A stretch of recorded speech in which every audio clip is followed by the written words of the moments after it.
30 millions de dollars pour soutenir la relance post-Covid-19 du Cap-Vert. Les fonds issus de la Banque mondiale devraient aider à renforcer les programmes de réforme du Cap-Vert et à parvenir à une reprise durable, équitable et plus verte, alors que le pays se remet de la plus grande contraction économique de son histoire et poursuit actuellement sa stratégie de relance Vision 2030.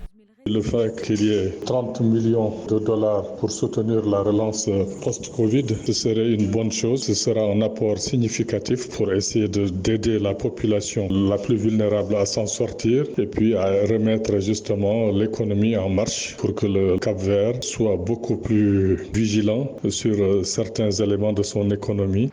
Selon la Banque mondiale, ce financement soutiendra des actions de politique publique au Cap-Vert afin de jeter les bases d'une véritable reprise économique qui passe par la réduction des risques budgétaires et l'amélioration du service de la dette. L'appui vise également à renforcer la résilience des populations les plus vulnérables, en particulier les femmes, et promouvoir la relance du secteur privé.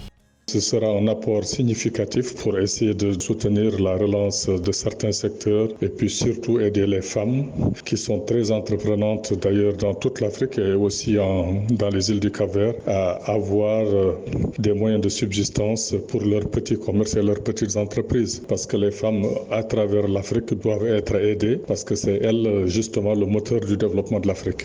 Le soutien de la Banque mondiale va ainsi renforcer le système de protection sociale du Cap-Vert en vue de permettre une réponse plus efficace aux chocs futurs. Précisons que le Cap-Vert a enregistré une récession économique historique de 14,8% en 2020.